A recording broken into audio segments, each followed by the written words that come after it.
Lecture 4 में मैं आपको बताऊंगा कि solution of linear equation in two variables, कैसे हम इसको सॉल्व करेंगे, क्या क्या है लीनियर इक्वेशन इन टू वेरिएबल्स जो मेरा था चैप्टर, उसको हम सॉल्व कैसे करें। इक्वेशन आपको सेम लग रहा होगा पर दोनों में एक माइनर डिफरेंस है।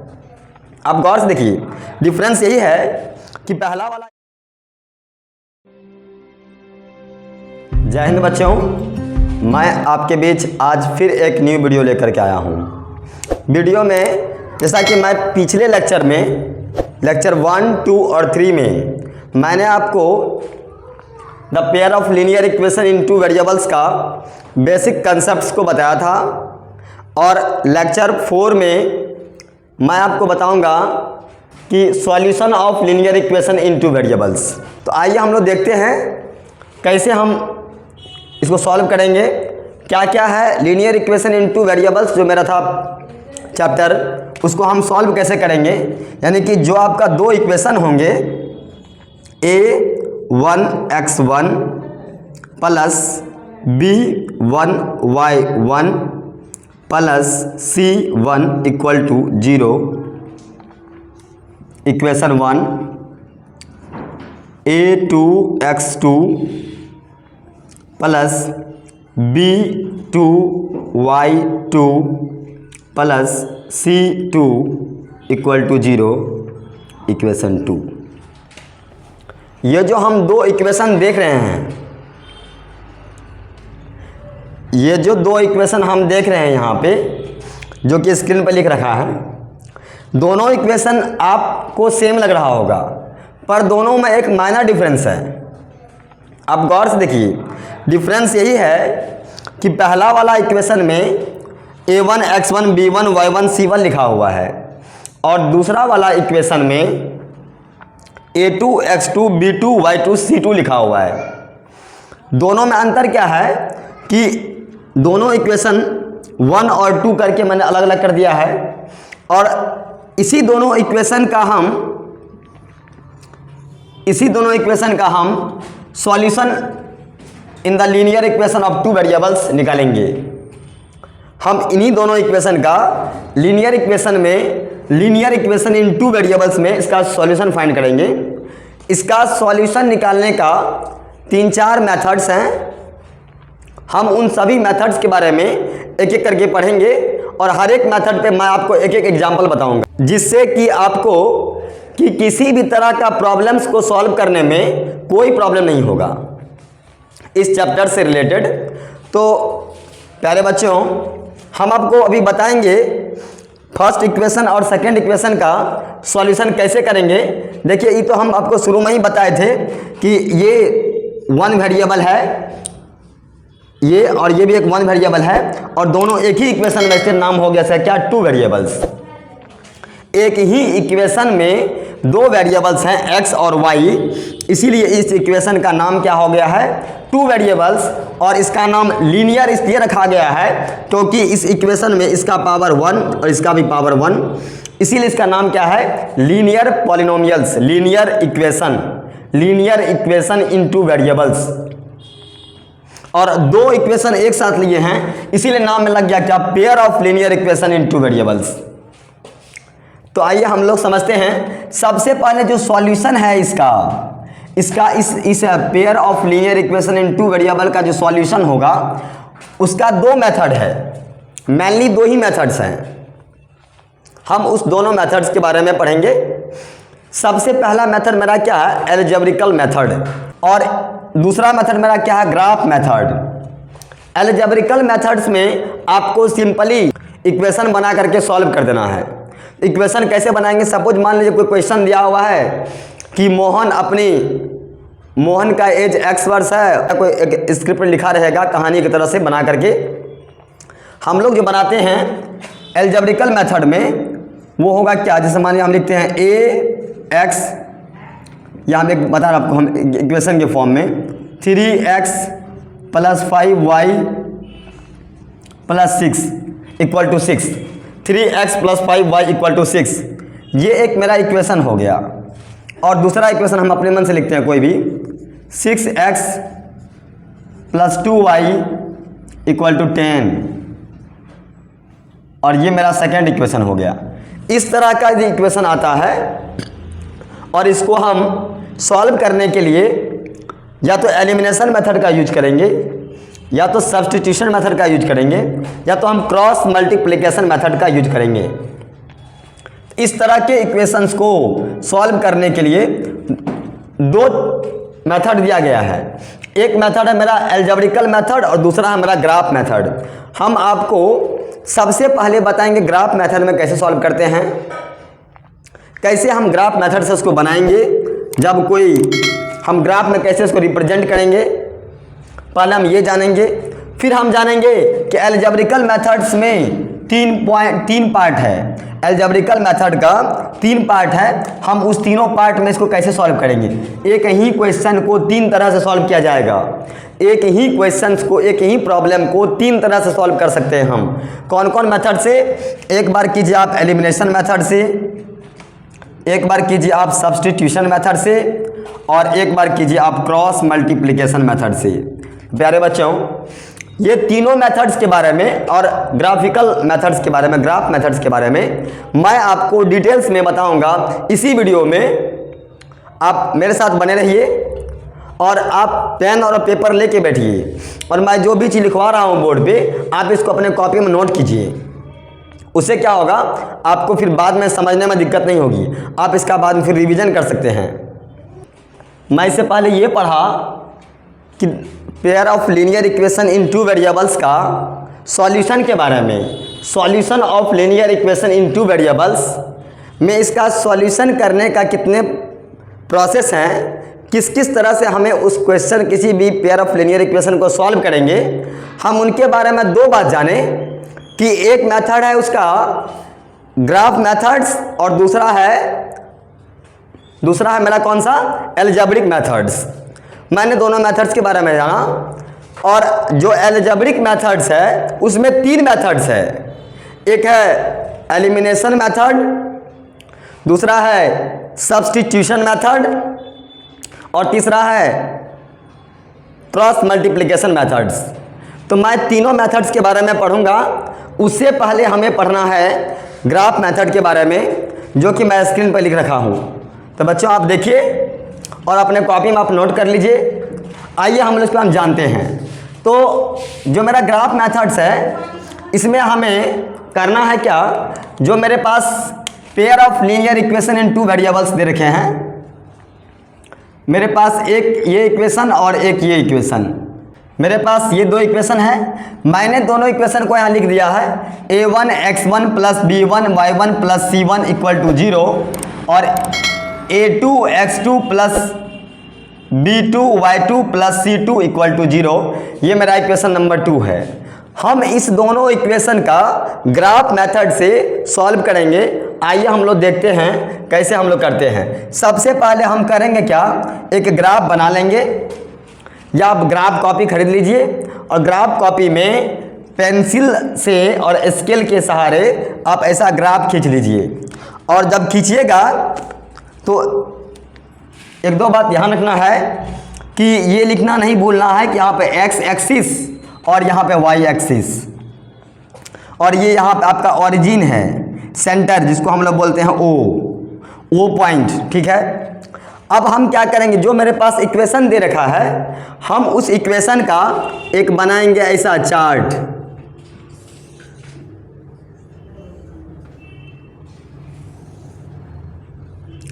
और इसमें कम से कम हमको 3 वैल्यू फाइंड करना है।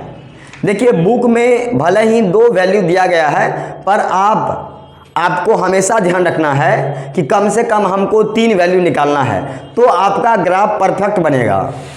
नहीं तो आप कंफ्यूज कर जाइएगा एग्ज़ाम में और फिर बाद में प्रॉब्लम में आप पड़िएगा। इसलिए मेरे प्यारे बच्चों, आपको कोशिश करना है कि किसी भी परिस्थिति में कम से कम 3 वैल्यू इसका फाइंड करें।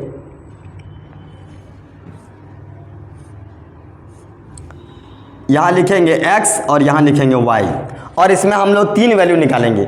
जो आपका मन में आए वो रखो, पर 1-2 बात ध्यान रखना है किसी भी कीमत पे फ्रैक्शन में नहीं आना चाहिए और डेसिमल में नहीं आना चाहिए, बस, और कोई दिक्कत नहीं है। कुछ भी रखो चलेगा, हाथी रखो, कुत्ता रखो, बैल रखो, गधा रखो, सब चलेगा, पर इसमें x और y का कोई भी वैल्यू वो फ्रैक्शन में नहीं होना चाहिए, दूसरा डेसिमल में नहीं होना चाहिए, और इतना भी बड़ा नहीं ले लेना है नंबर जो कि ग्राफ में प्लॉट नहीं कर पाए हम। अब ग्राफ मेरा बनाया गया है 0 to 20 के बीच और हम नंबर ले लिए हैं 5000, रिप्रेजेंट कैसे करेंगे ग्राफ में? तो इतना भी नंबर नहीं ले लेना है जो कि ग्राफ में हम रिप्रेजेंट ही नहीं कर सके, तो लेके कोई फ़ायदा नहीं, फिर आप परेशान, फिर से काटो, फिर से मिटाओ, फिर से बनाओ। इससे अच्छा एक बार जो भी लेंगे वो सोच समझ के लेंगे। मैं दोबारा बोल रहा हूँ कि आपको x और y का ऐसा वैल्यू लेना है जो डेसिमल में नहीं हो, फ्रैक्शन में नहीं हो, और इतना बड़ा नहीं हो जो ग्राफ में प्लॉट नहीं कर पाए।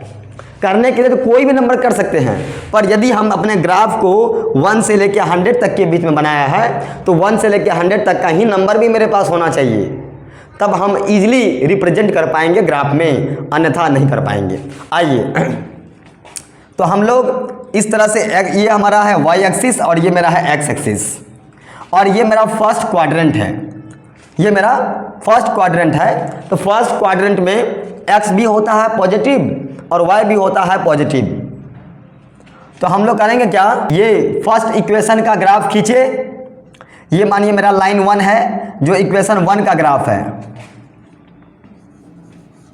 इक्वेशन 1 का ग्राफ है, और ये मेरा लाइन 2 है, L2 लिखे हैं, ये मेरा इक्वेशन 2 का ग्राफ है, इक्वेशन 2 का ग्राफ है। मैंने जब खींचा दोनों ग्राफ को तो मैंने क्या पाया कि दोनों ग्राफ किसी एक पॉइंट पे आके इंटरसेक्ट करता है। इंटरसेक्ट का मतलब होता है काटना, कहीं काट देना।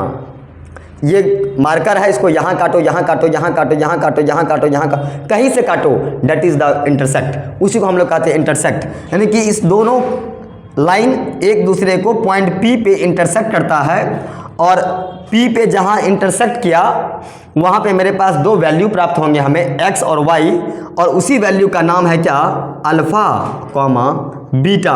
That is the solution of this equation, that is the solution of this equation. इस इक्वेशन का सॉल्यूशन यही होगा जो मैंने हेडिंग में लिख रखा है, solution of linear equation in 2 variables. Solution क्या होगा इसका, यही इसका सॉल्यूशन होगा, यही इसका सॉल्यूशन होगा, जो x और y यानी कि अल्फा बीटा का जो वैल्यू मुझे प्राप्त होगा यहाँ पे, इसी वैल्यू को आप उस इक्वेशन पे रख के देखिए, आपका आंसर आएगा 0, आपका आंसर आएगा 0। तो समझ जाइएगा, सॉल्यूशन का मतलब होता है एक x और y का ऐसा वैल्यू जो उस इक्वेशन में पुट करने पे उस इक्वेशन को 0 कर दे, इक्वेशन में पुट करने पे इक्वेशन की वैल्यू को 0 कर दे, उसी को हम लोग कहते हैं उस इक्वेशन का सॉल्यूशन। तो ये जो मेरा अल्फा और बीटा मुझे प्राप्त हुआ है, हमने यहाँ लिख दिया है कि इंटरसेक्टिंग पॉइंट, इस पॉइंट को हम लोग क्या कहेंगे, इंटरसेक्टिंग पॉइंट। और ऐसा बनाने के बाद फिर आपसे पूछा जाएगा बताइए इसका सॉल्यूशन कैसा हुआ, तो हम बोलेंगे क्या, यूनिक सॉल्यूशन, यूनिक सॉल्यूशन या वन सॉल्यूशन। बस यही दो बात याद रखना है, ये बात लिखना, it is the unique solution या वन सॉल्यूशन। अब आपसे कोई पूछता है कि बताइए यूनिक सॉल्यूशन और वन सॉल्यूशन क्या है, आप उसको समझा सकते हैं, when the equation 2 equations graph are represent intersect any one point. जब किसी दो इक्वेशन का ग्राफ किसी एक पॉइंट पे इंटरसेक्ट करता है तो उस पॉइंट पे जो x और y यानी कि अल्फा और बीटा का वैल्यू मुझे प्राप्त होगा वह उस इक्वेशन का सॉल्यूशन कहलाएगा। और उस पॉइंट को हम लोग कहेंगे क्या, इंटरसेक्टिंग पॉइंट, और उसका वैल्यू को हम लोग कहेंगे क्या, यूनिक सॉल्यूशन या यूनिक वैल्यू इस इक्वेशन के लिए। तो प्यारे बच्चों, आपको ये चीज़ समझ में आ गया होगा। यदि किन्हीं को समझ में नहीं आया, वीडियो को रिकैप करके दोबारा देखिए, मैं इसको इरेज करता हूँ। इससे पहले बताया इसका रूल नंबर 1 में, और मैं बता रहा अभी रूल नंबर 2। देखिए, हम आपको एक एक पॉइंट करके बता रहे हैं और हर एक को हम अलग अलग बता रहे हैं। मैं एक एक टॉपिक को, एक एक पॉइंट को मैं अलग अलग बता रहा हूँ, इसीलिए कि आप हर एक चीज़ को समझें। ये स्लाइड बताने के बाद मैं रूल नंबर 3 बताऊंगा, उसके बाद फिर मैं आपको बताऊंगा कि जो बहुत बच्चे के मन में चलते रहता है, A1/A2, B1/B2, C1/C2, सर हाँ इक्वल होगा तो ये होगा, इक्वल नहीं होगा तो क्या होगा, कंसिस्टेंट होगा, नॉन कंसिस्टेंट होगा, इस तरह का क्वेश्चन सब जो आता है उस टाइप का कंसेप्ट मैं इसके बाद बताऊंगा। इसलिए पहले आप इसको देखिए गौर से, आप एक एक समझ जाइए ध्यान से, फिर कभी कन्फ्यूजन नहीं होगा। इसलिए मैं आपको बताते जा रहा हूँ और अपने कॉपी में आप नोट करते जाइए। देखिए मैंने क्या बोला, फिर ये ग्राफ मेथड का रूल नंबर 2, इक्वेशन मेरा पहला यहाँ लिखा हुआ है और इक्वेशन मेरा 2 यहाँ पे लिखा हुआ है। तो मैंने 1 इक्वेशन में लिखा ax1 b1 y1 c1 equal to 0 और ax2 a2 x2 b2 y2 c2 plus equal to 0। ये मेरा इक्वेशन नंबर 2 है। मैंने दोनों इक्वेशन में क्या लिखा है यहाँ पे, when the L1 and L2, L1 बोले तो लाइन 1 और L2 बोले तो इक्वेशन 2 का लाइन 2 आर कंसिडेंट या ओवरलैप्ड। देखिए कंसिडेंट और ओवरलैप्ड मैं इसलिए लिखा कि बहुत बच्चे कंसिडेंट भूल जाते हैं, उनको याद रहेगा ओ सर बताए तो ओवरलैप्ड, और जिसको ओवरलैप्ड भूल जाएगा उसको याद है कंसिडेंट। तो मुझे लगता है कि ओवरलैप्ड तो कोई ना भूलेगा। आप ओवरलैप्ड का मतलब समझिए, आप घड़ी का सुई देखे होंगे, घड़ी का सुई देखिएगा दिन के 12 बजे तीनों का तीनों सुई एक दूसरे के ऊपर में ओवरलैप कर जाता है, मतलब तीनों सुई एक ही जगह पर रहेगा और आपको लगेगा कि एक ही सुई है, आपको पता नहीं चल पाएगा, आपको उसमें पता नहीं चलेगा कि 3 गो है कि 1 गो है। कभी कभी ऐसा होता है, हम लोग एटीएम से जाते हैं पैसा निकालने के लिए, 500 का नोट निकल रहा है और नया वाला पत्ती निकलेगा, पूरा कड़कड़िया पत्ती, पता ही नहीं चलेगा 2 गो है 1 गो है कि नहीं। ऐसा कई बार हुआ होगा, सौरभ को कई बार हुआ है, तो ऐसा बहुत बार होता है, ऐसा हमें भी कभी हो जाता है ना। जब आप न्यू वाला जब निकालिएगा ना पत्ती पैसा का, तो आपको नहीं पता चलेगा 2 गो है कि उसमें 1 गो, क्योंकि इतना स्मूथ और इसमें अपना प्लेन होता है वो, आपको थोड़ा सा डिस्टेंस पता नहीं चलेगा। इसलिए तो उस समय में हम उसको कहते हैं कि वह एक दूसरे के ऊपर में ओवरलैप कर गया है, एक दूसरे के ऊपर में ओवरलैप कर गया है। देखिए उसी को हम लोग इस चैप्टर के अकॉर्डिंग हम लोग बोलते हैं हाँ कोइंसिडेंस या कोइंसिडेंट। देखिए एक हमने क्या क्या ग्राफ बनाया, एक्स एक्सिस एक बनाया वाई एक्सिस, और एक्स एक्सिस और वाई एक्सिस पे हमने क्या किया, इस दोनों इक्वेशन का ग्राफ को खींचा। जब मैंने ग्राफ को खींचा, प्लॉट किया,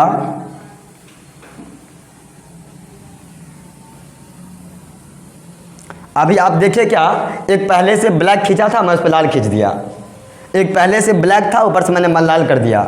इसका मतलब कि एक लाइन तो पहले से था, उसके ऊपर में एक लाइन और जाके सो गया। अब पता ही नहीं चल रहा है कि 2 गो है कि 1 गो है, 2 है या 1 है, अब पता ही नहीं चल पा रहा है। इसका मतलब ये है, ये दोनों एक दूसरे का ओवरलैप्ड है। एक बार मैं गया हॉस्टल भागलपुर, एक मिनट मैं आपको सुनाता हूँ, छोटा सा कहानी है ना। जब मैं भागलपुर गया हॉस्टल विजिट में, और मैं देखा क्या कि हॉस्टल में, जब मैं हॉस्टल के जो वार्डन थे, मैं जब उससे मिला, मैं जब उससे बात किया, तो मैं अंदर गया विजिटिंग करने के लिए, और अंदर जब गया मैं वहाँ देखा हॉस्टल में, तो मैंने वहाँ पाया क्या कि जो गर्ल्स लोग का जो केबिन है ना सोने का, उसमें सेपरेट बेड नहीं है, और मतलब सेपरेट बोले तो अलग अलग जगह पे नहीं है, एक ही जगह पे बना दिया गया सीधा, और उसके ऊपर एक के ऊपर में एक के ऊपर में एक, मतलब बाहर से सीढ़ी लगा हुआ है, एक्सटेंशन सीढ़ी लगा हुआ है बेड में। अब सीढ़ी के सहारे चढ़ के सोते जाइए उसमें, मतलब एक स्लॉट में टोटली 8 लड़की सोई हुई है। हाँ, सबसे ऊपर में एक है, उसके नीचे में है, उसके नीचे में, उसके नीचे में, उसके नीचे, उसके नीचे में। जैसे हम लोग घर नहीं बनाते हैं, 1 मंजिल 2 मंजिल 3 मंजिल 4 मंजिल, उस तरह से स्लॉट था। हम बोले अरे यार गजब सिस्टम है लोग का। यदि दुर्भाग्य से कहीं मान रात में भूकंप आ गया, सब एक दूसरे के शरीर पे गिर जाएगा करके, क्योंकि कोई उतर नहीं पाएगी और नहीं कोई भाग पाएगा, सब एक दूसरे के ऊपर में गिर जाएगा। तो मैं वहाँ देखा, मैं वहाँ के जो थे मैनेजमेंट, मैं उनको बोला भी सर इसमें थोड़ा सा बच्चों को ज़्यादा प्रॉब्लम नहीं होता होगा। तो उनका बोला सर देखिए ऐसा कोई ख़ास नहीं समस्या है, फ़िलहाल हम इसके लिए काम कर रहे हैं, और हम और भी अपना प्लेस को बड़ा कर रहे हैं, बेड्स का व्यवस्था कर रहे हैं, फ़िलहाल के लिए ये रखे हैं, कुछ दिन रहेगा चलेगा, फिर बाद में मैं इसको चेंज कर दूँगा। तो मुझे देख के बड़ा थोड़ा ये लगा कि कैसा व्यवस्था है और किस तरह से लड़कियाँ रहती है हॉस्टल में। तो सब जगह का होता है अपना अपना, क्या समझे। आइए हम लोग देखते हैं। तो ये जो मेरा ग्राफ है, तो अब देख जैसे हमने एक के ऊपर में एक लाइन खींचा, तो मुझे क्या पता चला, मुझे ये पता चला कि ये दोनों जितने जगह पे उसका टच किया है ना, नहीं कहता कभी टच किया रे, कभी, है ना, जहाँ जहाँ टच किया वहाँ वहाँ एक एक सॉल्यूशन होगा। जितना पॉइंट्स पे टच करेगा ग्राफ को उतना पॉइंट पे एक न्यू सॉल्यूशन होगा जिसका नाम है यूनिक सॉल्यूशन, या उसको बोलेंगे वन, हाँ उसको हम लोग बोलेंगे क्या, मैनी सॉल्यूशन। क्या बोलेंगे, इन्फिनिटी या मैनी सॉल्यूशन।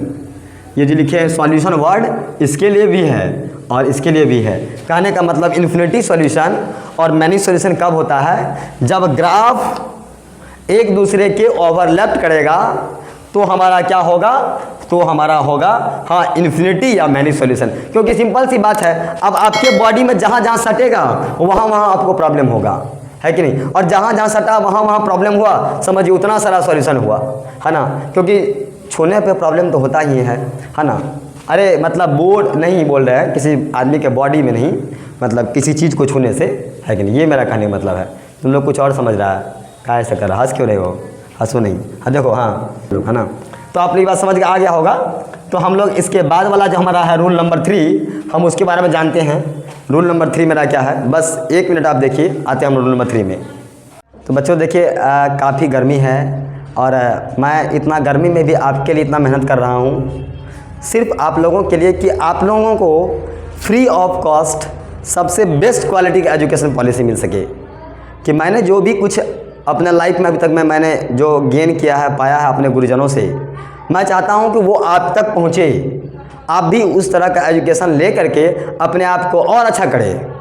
क्योंकि जो भी अपने यहाँ से जो भी छोटे बड़े आपके भाई लोग हैं जो यहाँ से पढ़ के पास के जो बड़े बड़े भैया लोग हैं, तो वो लोग किस तरह से किए, मैं चाहता हूँ उस तरह से आप लोग भी अच्छा करें यहाँ से और करके जाए। इस चैनल के माध्यम से आप लोग अपने मैथ्स को, साइंस को एंड अदर सब्जेक्ट्स को भी अच्छा करें। इससे मैं आप लोगों का 100% सहयोग करूँगा और कर रहा हूँ, आगे करता रहूँगा। आइए हम लोग देखते हैं जो रूल नंबर 3 था मेरा। रूल नंबर 2 तो मैं पढ़ा दिया, रूल नंबर 3 मेरा क्या कहता, कह रहा when the line L1 and L2 are parallel. जब लाइन L1 और L2 क्या हो, पैरेलल। आप लोग पैरेलल समझते हैं ना, सुन लीजिए ध्यान से। पैरेलल का मतलब होता है कि 2 line are said to be parallel line if only if the distance where every are equal. पहला पॉइंट क्या बोला मैंने कि प्रत्येक जगह का दूरी हमेशा एक समान होगा। Point number 2, do not intersect each other. दोनों एक दूसरे को किसी भी बिंदु पे कट नहीं करेगा, काटेगा नहीं, इंटरसेक्ट नहीं करेगा। और point number 3, both line lie on the same plane. कहने का मतलब कि दोनों का दोनों लाइन किसी एक ही तल में होगा। यदि इस पे होगा तो दोनों इस पे होगा, धरती पे होगा दोनों धरती पे होगा, दीवार पे होगा दोनों दीवार पे होगा। ऐसा नहीं कि एक होगा आपको नीचे में, एक होगा बोर्ड पे, ऐसा नहीं हो सकता है। तो हम उसको पैरेलल लाइन नहीं बोलेंगे। तो पैरेलल लाइन का मैंने 3 पॉइंट्स आपको बता दिया। पॉइंट 1, 2, 3 मैंने समझाया। अब समझिए, इसमें कह रहा है कि यदि दोनों लाइन मेरा पैरेलल होता है, यदि मेरा L1 और L2 दोनों क्या हो, पैरेलल होगा, तो अब मान लीजिए कि 2 लाइन है, दोनों एक समान पैरेलल चल रहा है, जैसे ट्रेन का पटरी है, कहीं सटेगा ही नहीं तो सॉल्यूशन क्या होगा, कहीं उसको टच करेगा ही नहीं तो सॉल्यूशन क्या होगा। तो मैं बताया था आपको कि जैसे रेलवे का ट्रैक है, लाइन है, वो कहीं सटेगा तब ना इंटरसेक्ट करेगा। जब कहीं टच ही नहीं किया, कहीं ये और ये कहीं जाकर के मिलेगा ही नहीं आगे में, तो इंटरसेक्ट पॉइंट कहाँ है, कहीं नहीं है। तो इसमें सॉल्यूशन क्या होगा, नो सॉल्यूशन। जब तक टच नहीं करेगा उसको, जब तक किसी को हम लाते नहीं मारेंगे, जब तक किसी को हम छुएंगे ही नहीं, जब तक किसी को हम डिस्टर्ब ही नहीं करेंगे, तो लोग हमसे परेशान कभी होंगे, हमसे लोग कभी परेशान नहीं होंगे। आप किसी को छेड़िएगा तब ना वो आपको छेड़ेगा, आप किसी को कुछ कहिएगा ना, वो काहे को डिस्टर्ब करेगा। वो सांप देखे हैं, सांप एक ऐसा प्राणी है, मुझे लगता है कि वो किसी को भी बेवजह नहीं काटता होगा, यदि आप जान के उसको टॉर्चर नहीं करेंगे तब तक। मैंने इस बात को रियलाइज़ किया है, जब तक आप उसको टॉर्चर नहीं किए तब तक वो आपको टॉर्चर नहीं करेगा। कहने का मेरा मतलब ये है कि ये दोनों लाइन मेरा पैरेलल लाइन है, तो इसीलिए दोनों ने कहीं पे भी एक दूसरे को नहीं टच किया, नहीं इंटरसेक्ट किया, नहीं हाँ अटैच किया नहीं, कहीं कुछ किया, इसलिए इसका सॉल्यूशन क्या होगा, इसका सॉल्यूशन हो जाएगा आपको नो सॉल्यूशन। क्या होगा, नो सॉल्यूशन। मैंने यहाँ लिख दिया नो सॉल्यूशन। और एक सिंगल कंडीशन है जिसमें होता है इनकंसिस्टेंट।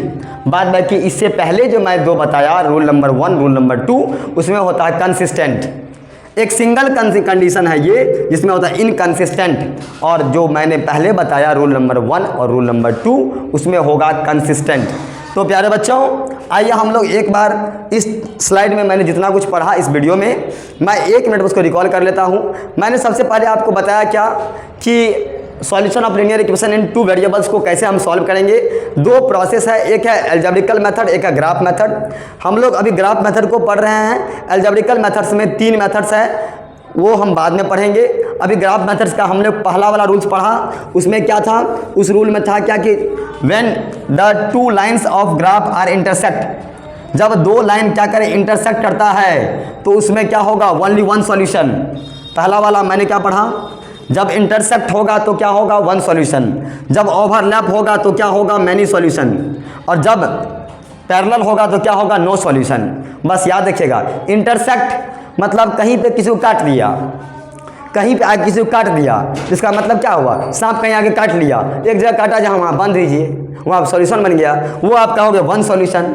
और दूसरा मैंने क्या बताया कि दोनों हमारा क्या ओवरलैप, एक के ऊपर में एक को सुला दिए, एक को सोया हुआ उसके ऊपर में ठोर सुलाइए ला करके, 2 आदमी एक ऊपर में सोया हुआ, हर एक जगह बॉडी में टच कर रहा है, हर एक जगह उसका सॉल्यूशन बनेगा, इसलिए उसको क्या बोलेंगे, मैनी सॉल्यूशन। और तीसरा मैंने क्या बताया कि जब होगा दोनों का दोनों ग्राफ का लाइन पैरेलल तो क्या होगा, नो सॉल्यूशन, क्योंकि इसमें कहीं पर टच ही नहीं किया तो सॉल्यूशन क्या होगा, नो सॉल्यूशन। क्या होगा, नो सॉल्यूशन। तो प्यारे बच्चों, आज के स्लाइड में इतना ही है, और नेक्स्ट वीडियो में फिर आपसे मिलते हैं। तब तक के लिए जय हिंद, थैंक यू।